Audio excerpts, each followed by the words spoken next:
All right, so we are following up on all the clips that Patrick Bet-David has put out from the debate that he hosted with Chris Cuomo and Dave Smith, which was amazing. Watching it in its entirety is fantastic. But I'm going to do some reactions on the clips that he's posted. So I mean, it's just it's a masterclass in keeping your cool while talking to a dude who cannot accept that he was wrong, and you just not getting flustered by it. But anyways, so this is another clip. We've done a couple already. We're just gonna jump into this one. This one is titled "Lockdown Governor Dave Smith Blasts Chris Cuomo and Andrew Cuomo for Tyrannical COVID Lockdown Mandates." Okay, first of all, when I describe the lockdowns that swept this nation in 2020 as totalitarian, just to be clear, I'm not being hyperbolic. When you're waking up every morning to watch your TV, to find out from your governor what you're allowed to do today, including am I allowed to go to work? Am I allowed to have a funeral for my father? Am I allowed to see my family? Am I allowed to step outside without a cover on my face? There is one word and one word only for that, and that is totalitarianism. I'm sorry. That's not slightly hyperbolic. Now, you could argue that this totalitarianism was justified because of the virus, but it is certainly not, and it's not, but you could argue that, but it certainly is totalitarian. If we ever looked on paper, any of us at any point pre-COVID, and said, this government is instituting this policy, we would all recognize that as being totalitarian, as totalitarian as any society has ever existed. If that word doesn't apply to lockdowns, then it doesn't apply to anything. Now, I gotta say, listen, in this world, and I'll say this is true for our world, for the corporate media, for any time you're getting in front of a camera with a lot of people watching and talking about things that matter, the currency that we trade in is the truth. That's the whole currency. Now, it doesn't mean that you have to be right about everything, but it has to mean that I really believe what I'm saying. And if I'm lying to the audience, then I've betrayed my most fundamental duty. Right. And I would also put as a subset of lying, if I'm pretending I know something that I don't know at all, and I'm taking a very strong opinion, and with 5 minutes of research, you could find out that this is completely false, that's another form of lying. Now, sir, you have completely shirked all of your responsibility, and now you're pointing the finger at China. By the way, you were one of the people who demonized Donald Trump for calling it the China virus at the time, okay?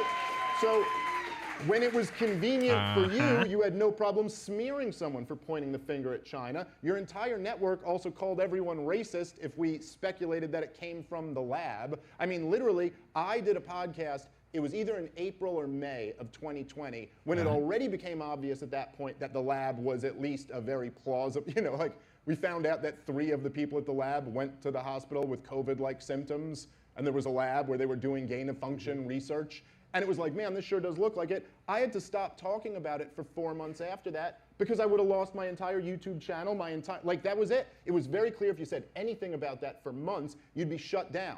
During that time, you guys at CNN were just mocking everybody who would dare say it was a lab leak, and then we were unable to defend ourselves, or those who did got their livelihoods ruined. I don't know what was happening on YouTube. I just want to be clear. I was not doing that. When Donald Trump started off, he was calling it the China virus. Cold. No, not initially. Initially, he said it was going to go away. It was a cold. I don't fault him for that. He was getting a lot of mixed information, and I know it. I don't blame him for that. He will be blamed for it, not by me. Then it gets bad. That's when he started calling it the China virus. I said to him, in the beginning, you said China's been great to us. You can Google it. You can have that great producer you have. Look it up. China's been great. China's been working with us. Shout out to you, Rob. China's been great. Yeah, Rob, you're amazing. Then it gets bad for Trump. Trump then starts calling it the China virus. I have always pursued the lab leak. I have always talked about it. I have always said it mattered. You can check and find out. Okay. How you about can this? boo, but remember, that's about preference, yeah, but not Chris, truth. do you not feel any responsibility for the fact that during this time, in the greatest crisis in modern American history, that you're up there, and we'll get into the vaccine stuff in a second, but just sticking with the lockdown period, you are interviewing your brother, the Yes. lockdown governor, every day, giving him the most softball interviews. I remember at one point when the scandal with But your they weren't well, news hold on, interviews. you got a nice big rant, so All let right, me you're get right. in the middle of lockdowns. Rant for rant. Sure. Go. So in the middle of lockdowns, think about, this is more a comment on the network CNN than it is on you, but you said at one point, a couple years later, or over a year later, when your brother had his scandal. By the way, I respect you for always defending your brother. I would always defend my brother. I understand that. But you said on air on CNN, you said, listen, I haven't been allowed to cover this at all because it would be a conflict of interest for me to cover it. Yet during lockdowns, every single night, CNN allowed you to have the interview of your brother without any meaningful pushback at all. Listen, I understand this is your family I'm talking about, and I don't mean to make things personal in that way. You kind of do, but I'm open to it. Well, no, I mean, I don't, but I have no other choice. Well, you could be accurate, which is... No, I'm being accurate. You're not, because nobody thought What did the I say that interviews- was inaccurate? Here it is. Nobody thought the interviews I was doing with Andrew were news interviews. Well, no one I know thinks anything on CNN is news. But, That's great. Oh, that's great. Yeah, same. That's fine. no, when it's on That's fine, the but cable news network, the presumption is but that this is news. Hold on. Right. How many people in this room thought that when I was interviewing my brother, it was going to be a hardball interview, and that's why you were watching? Because this is what Chris Cuomo is known for. Yeah, Come but on. that's the whole point. Come on. But that's the point. But he was other places giving interviews all day long. He was coming on at that time with me because people were enjoying the dynamic of getting some sense of familiarity and comfort in an uncomfortable time. That's Right, getting comfortable with a guy who was not leading like he should have. He should have been interviewed by somebody who was calling him out on the lack of integrity in his leadership. But he wasn't. So as a normal plebeian, you know, us pathetic normal people, normal Americans, you know, that's all we wanted.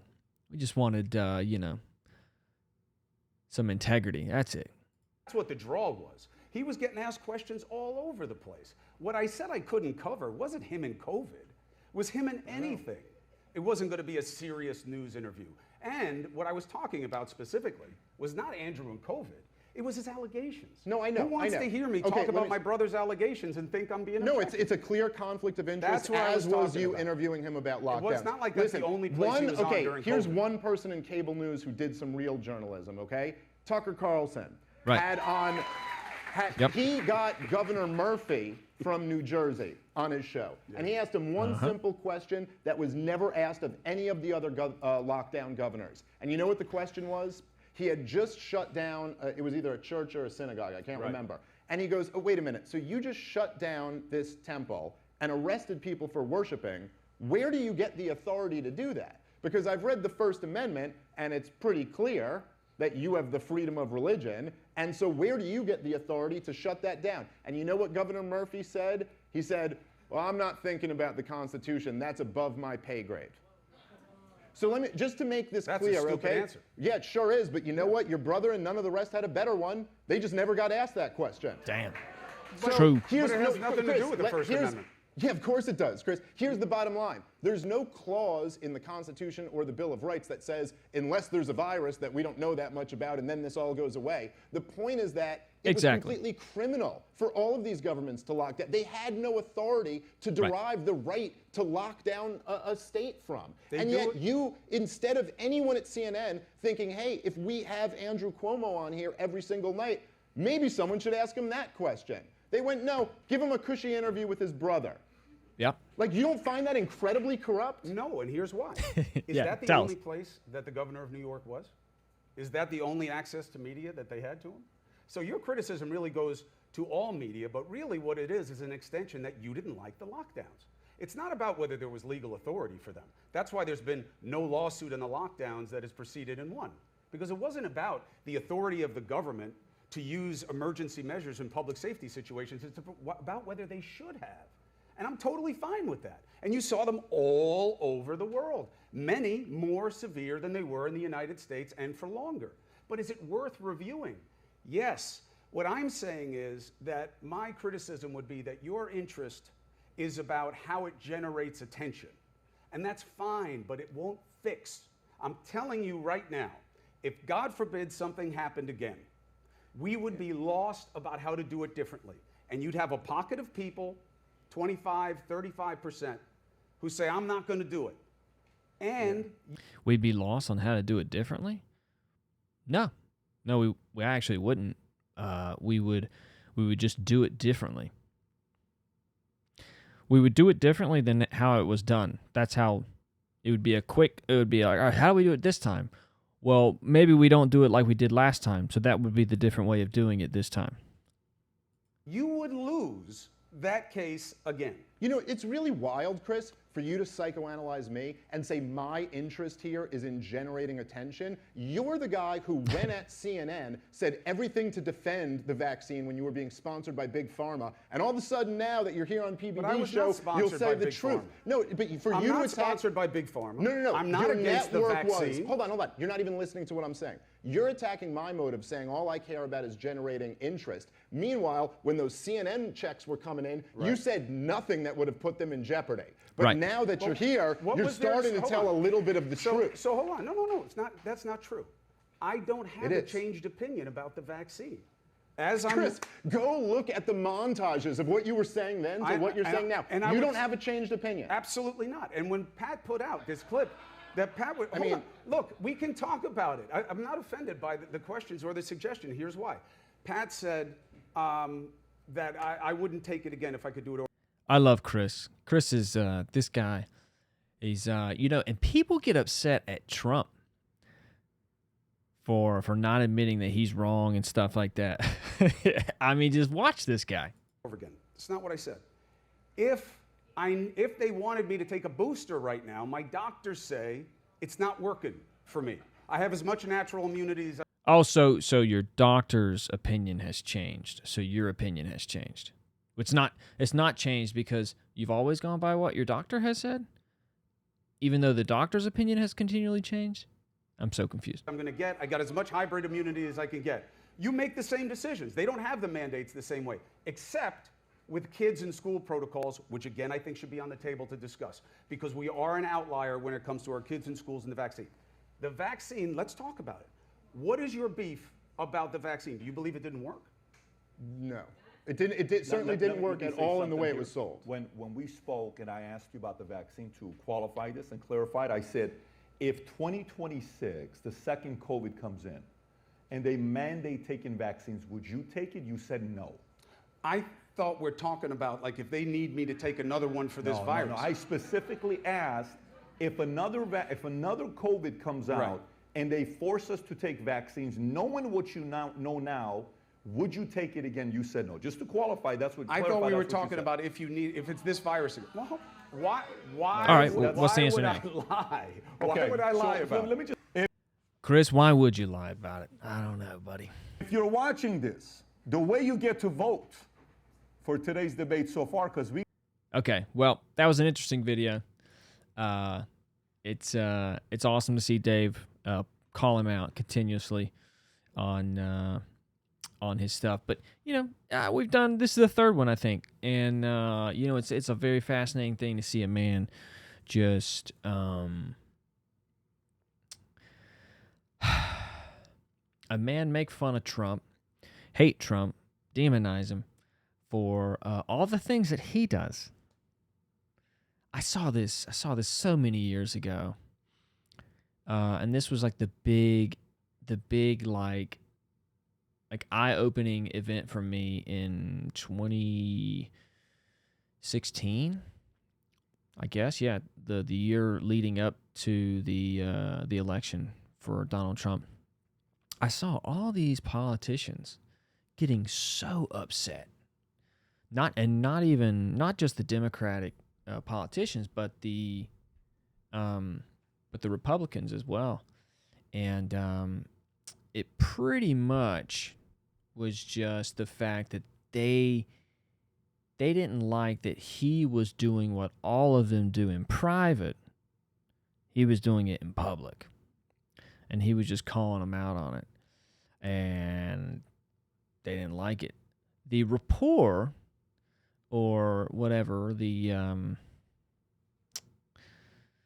don't know, the etiquette of a public politician, like, or a public politician, is to act a certain way, even though we all talk and act the other way behind closed doors. But we get to do that because we're at this level.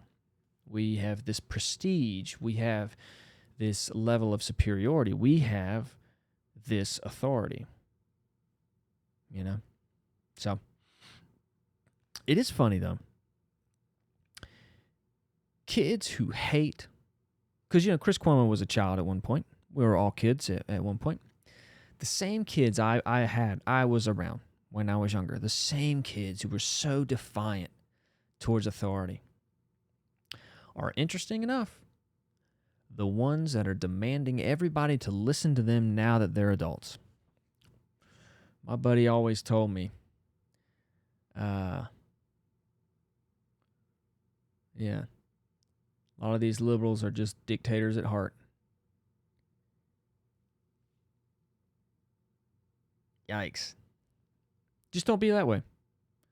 I mean, you don't have to play the party thing. Like, you can be a liberal and not want to impose all of your views on other people, but just think, hey, look, this is how I see it. And you can be aligned more with the Republican conservative viewpoints and be like, hey, I don't want to impose this on you, but this is how I think things should be done. And I'm never going to force you to do anything, but I think a better world would be if we all did this. Right? But you don't have to turn into a little dictator. But it's so much fun. I like telling people what to do because it makes me feel good, and I like it. I like it a lot. It's just all these adults acting like kids. Oh, it's so funny. I wish I was high right now, but I'm not. Y'all have a good day.